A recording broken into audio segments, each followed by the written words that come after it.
بسم اللہ الرحمن الرحیم۔ انسان کو جس وقت چھینک آئے تو دوسرا کب جواب دے اور کب نہ دے۔ جب کسی آدمی کو چھینک آئے اور وہ الحمدللہ کہے تو اس وقت آپ اس کو یرحمک اللہ کہیں۔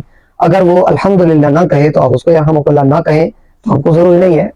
حدیث کا مفہوم حضرت انس سے روایت رضی اللہ عنہ، حضور علیہ الصلوۃ والسلام کی کو چھینک آئی، حضور علیہ الصلوۃ والسلام نے ایک کو یرحمک اللہ کہا اور دوسرے کو نہ کہا۔ تو دوسرے نے کہا یا رسول اللہ اس کو چھینک آئی تو آپ نے اس کو یرحمک اللہ کہا، تو جب مجھے چھینک آئی تو آپ نے یرحمک اللہ نہ کہا۔ حضور علیہ السلام نے فرمایا چھینک کے بعد اس نے الحمدللہ کہا تھا، اس لیے میں نے اس کو یرحمک اللہ کا جواب دیا، اور آپ نے چھینک کے بعد الحمدللہ نہ کہا، اس وجہ سے میں نے آپ کو یرحمک اللہ نہ کہا۔ اس سے یہ پتہ چلا کہ جب بھی چھینک آئے تو الحمدللہ کہہ دینا چاہیے، تو اس صورت کے اندر دوسرا آدمی اس کو یرحمک اللہ کہے گا، صورت دیگر اس کو الحمدللہ نہیں کہی جائے گی۔ یہ بخاری شریف کے اندر بھی روایت ہے اور مسلم شریف کے اندر بھی روایت ہے۔ مسلم شریف کی حدیث جو نا یہ 412 صفحے کی حدیث ہے۔